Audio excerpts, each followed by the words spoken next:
Hi, my name is Melissa. I'm one of the therapists here at Moment of Truth Physical Therapy.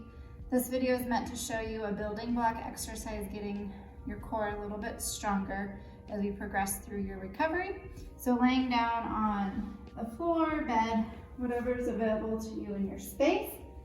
We're going to tuck our outer ribs.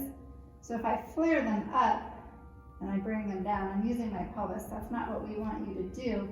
We want you to think about tucking your ribs, small little motion, into your pockets. So you're tucking ribs into your pocket, getting outer obliques to turn on. In pregnancy, baby separates out our belly muscles. And with this exercise, we're bringing them back into a neutral position. So we're just tucking them down and in.